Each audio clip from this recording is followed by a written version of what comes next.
ada hal yang memang apa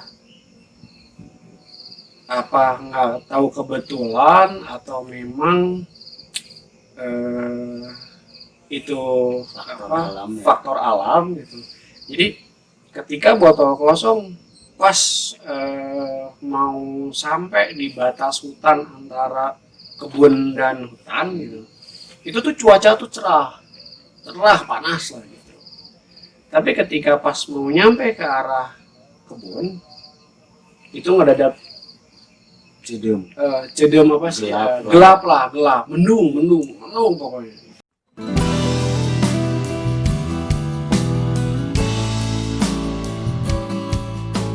Assalamualaikum warahmatullahi wabarakatuh. Ketemu lagi sama saya Akri dan kawan saya baru nongol lagi ini dengan Kang Agus. Malam ini dia yang akan jadi narasumbernya. Dia ada pengalaman evakuasi di jalur Sarongge, nanti lengkapnya dia yang akan menceritakan. Oke, kawan-kawan, jadi Pancakaki ini menceritakan kasus-kasus yang ada di Gede Pangrango, bukan berarti mau menakut-nakuti atau mau mendramatis kejadian itu atau mau mengungkit-ungkit, tidak. Kami ingin memberikan banyak pesan dalam video-video kami tentang kasus-kasus di Gede Pangrango, berbagi pengalaman. Jadi mudah-mudahan kasusnya dicerna, biar kalian nanti yang menyimpulkan berarti kasus ini keseleo, berarti persiapannya seperti apa.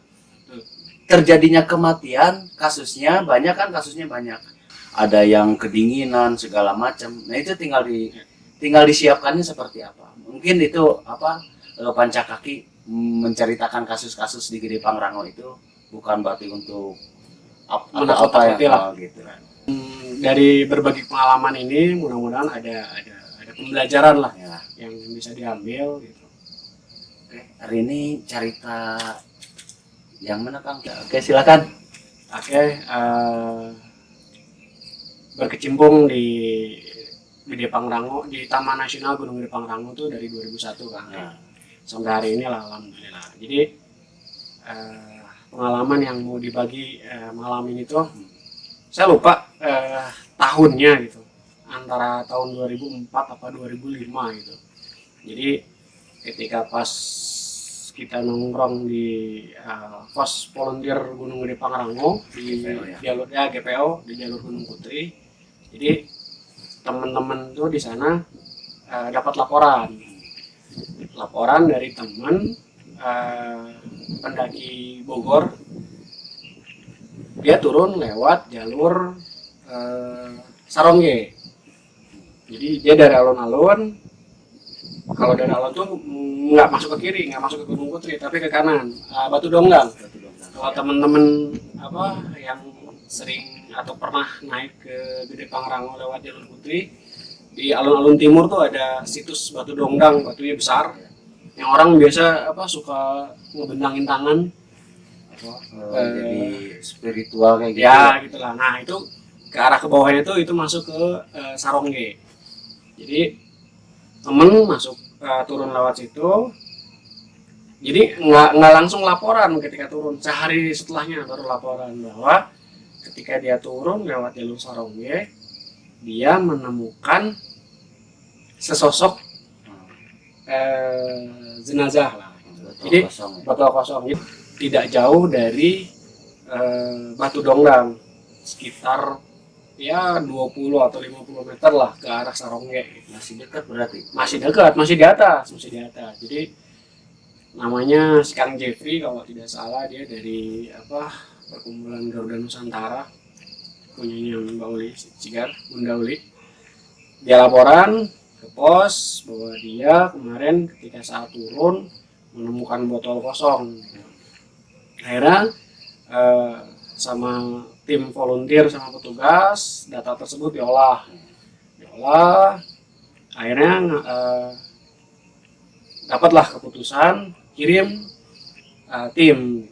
Dulu tuh Yang berangkat tuh almarhum Babe 4. Babe 4 masih strong lah gitu. Babe 4 dengan anaknya Isan, Ayi kalau nggak salah, Tulang, sekitar 5 atau 6 orang lah gitu. Jadi kita nyusur ke apa titik yang dilaporkan gitu. Ke Alun Timur. Jadi berangkat itu siang kalau nggak salah, sampai lokasi sore. Dari laporan si Kang Jepri katanya dari Batu Dongdang ke arah jalur Sarongge itu sekitar 20 sampai 50 meter. Akhirnya kita sisir. Ya, ternyata betul. Posisi botol kosong itu di bawah pohon miring, Cantigi Bonggok. Gitu. Jadi posisinya dia kayak gini lah. Kakinya tertekuk, tangannya pun tertekuk. Nah, posisi itu memang sudah sore lah. Tim ini juga rada-rada takut juga gitu ketika pas lihat, kaget gitu. Akhirnya Babe 4 lah yang memang cek. Ya kita bareng-bareng sih cek lokasi dan segala macam. Jadi si botol kosongnya itu masih pakai pakaian lengkap. Dia ada sarung. Tidak ada identitas. Tidak ditemukan tas barang bawaan lain. Paling hanya kartu gaple. Beberapa kartu gaple, 3 atau 4 kartu gaple lah di dekat si botol kosong itu. Hari itu tuh sore menjelang mau maghrib malam, kita belum bisa ngapa-ngapain karena tim itu memang karena terbatas gitu. Dibawa turun pun malam berisiko gitu, kalau bawa botol kosong malam. Akhirnya dibiarkan dulu si botol kosongnya kita tidak sentuh. Nginap lah di atas lah. Nginap dengan perasaan rada-rada genting lah gitu. Jadi botol kosong gitu. Terus malamnya biasanya kita yang tidur jam 10, jam 11 ngobrol dan segala macam, malam itu langsung hening. Jam 7, jam 8 udah langsung udah tidur dah gitu. Subuh bangun, ya, biasalah aktivitas, sarapan, ngopi dan segala macam. Sekitar pagi lah jam 7, jam 8 kita samperin lagi botol kosongnya, barulah di situ kita eksekusi gitu. Si kaki dilurusin dua-duanya, kasih lurus, tangan tempel di dada lah gitu. Dibungkus pakai sarung yang dia pakai, kita bawa bungkus pakai plastik dan segala macam.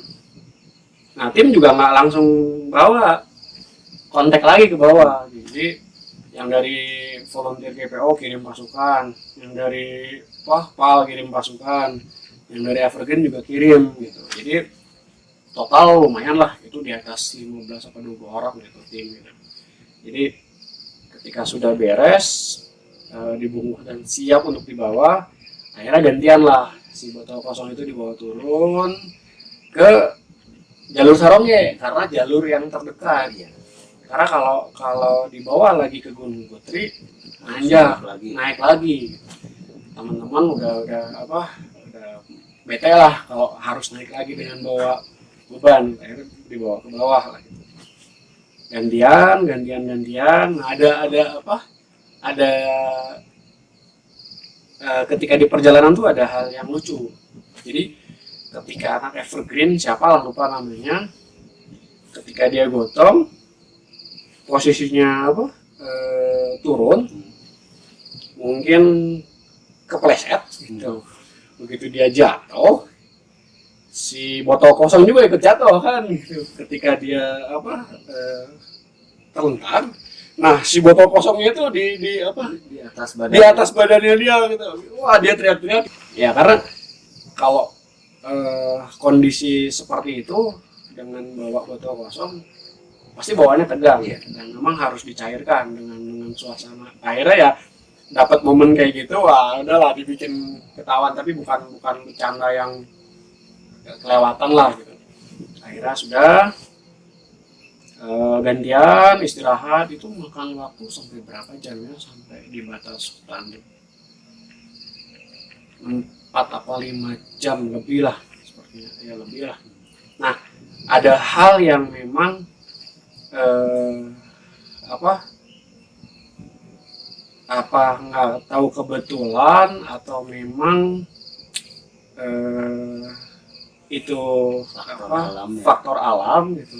Jadi ketika botol kosong pas mau sampai di batas hutan antara kebun dan hutan gitu, itu tuh cuaca tuh cerah panas lah gitu.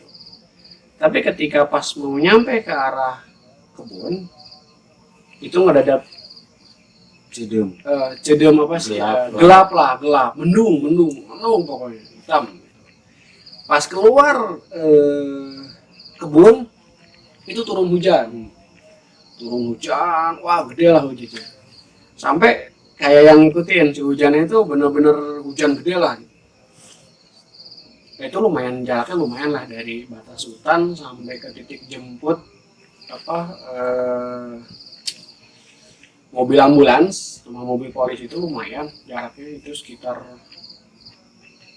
2 atau 3 kilo, 2 kiloan lah, 2 kilo batas rumah Mbak Emi atas sampai ke jalan terakhir ujung, itu ya ujung itu sekitar 2 kiloan.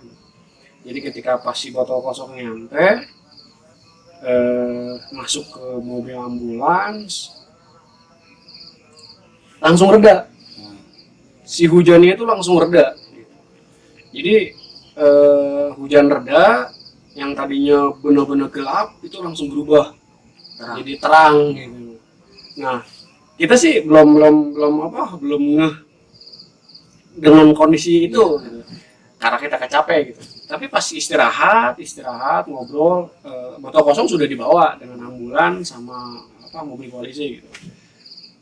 Pas kita ngobrol di warung, terus kita sadar gitu, ngobrol sama tim, tadi sadar nggak? Sadar apaan? Begitu dari keluar batas hutan, cuaca dari panas gitu, terus hitam, terus hujan gitu, terus kayak yang ngiringin gitu. Begitu beres sampai langsung gas hilang gitu, kayak disambut lah gitu. Ya itu gitu. Oke, begitu beres sudahlah, tim semua ngumpul istirahat dan segala macam, ya sudah balik kanan ke tempat masing-masing gitu. Jadi alhamdulillah gitu. Jadi nah sampai ada info bahwa si yang jadi botol kosong itu katanya orang gila. Jadi memang tidak ada identitas. Terus karena tahun-tahun itu banyak yang memang pakaian copang camping itu ketemu di Pangrango, ketemu di Gede, dan ya mungkin itu salah satunya lah gitu, karena kondisi saat itu kalau tidak salah pas ditutup si Taman Nasional antara Januari sampai Februari Maret, cuman tahunnya itu sekitar 2004-2005 lah gitu. Tapi dia orang masih orang sekitaran Sarongge. Tidak ada laporan dia orang si masyarakat yang di sekitar jalur Sarongge, Maleber pun atau Gunung Putri tidak ada yang melaporkan keluarganya hilang atau meninggal gitu, karena memang tidak ada identitas. Tidak ada identitas. Itu memang banyak ke Gede Pangrango ini, misalkan dari luar Cianjur ada satu orang tiba-tiba datang, suka bilang saya dapat wangsit, saya harus naik gunung gitu. Itu banyak kasus seperti itu. Kita juga nggak tahu apakah dia salah satunya seperti itu apa. Karena ketika ditemukan itu dia hanya mengenakan pakaian yang dipakai sama sarung, sudah. Tidak ada tenda, tidak ada sleeping bag, matras apalagi, tidak ada tas, tidak ada gitu. Jadi segila apapun kalau ke gunung, apalagi ini ketinggian di alun-alun itu kan 2700 gitu ya, suhu bisa sampai 0 derajat, bahkan bisa sampai minus. Ya perlengkapan memang harus siap gitu. Walaupun orang gila juga dengan cuaca ekstrem nggak berpengaruh lah. Itu di di sekelilingnya kan biasanya segila-gilanya juga orang butuh makan pasti. Ya. Apakah tidak ditemukan tuh Kang? Tidak ada. Makanan Tidak, apa? tidak. Itu paling yang ditemukan tuh hanya kartu gapleh 3 atau 4 biji, udah itu. Radius sampai 10 meter dari situ tidak ada yang lain. Dan itu pun posisi dia sepertinya sedang berlindung karena si pohon cantigi bongoknya memang besar. Iya. Besar. Dia persis di bawahnya. Gitu, persis di bawahnya. Nggak tahu memang lagi istirahat atau gimana lah. Memang tidak jauh dari jalur. Jadi kalau orang turun ke arah Sarongge, ketika dia ngelihat kiri kanan tuh pasti terlihat. Kalau apapun itu kegiatannya, mau ziarah, mau naik gunung, apalagi gitu ya. Jadi ya persiapan manajemen perjalanan harus memang benar-benar matang gitu. Jangan sampai bertindak bodoh naik gunung karena mungkin merasa dia hebat atau jago, dia nggak pikirkan hal-hal kalau di bahasa kerennya mah ada subjektif yang danger, ada objektif danger. Jadi bahaya itu ada datang dari diri sendiri sama dari alam lah gitu. Itu kawan-kawan semua, mudah-mudahan malam ini cerita Kang Agus dan tim bukan bisa menginspirasi, bukan, tapi memberikan satu pesan bahwa setiap aktivitas ke alam bebas butuh persiapan. Kita yang sehat butuh persiapan. Mereka yang gila juga ternyata tidak persiapan ya. Ada cerita lain buat mereka gitu. Oke teman-teman, mudah-mudahan ini menjadi cerita pengiring tidur kalian. Jangan lupa tonton sampai habis biar nggak gagal paham. Like, komen, dan subscribe. Jangan lupa. Salam damai Indonesia.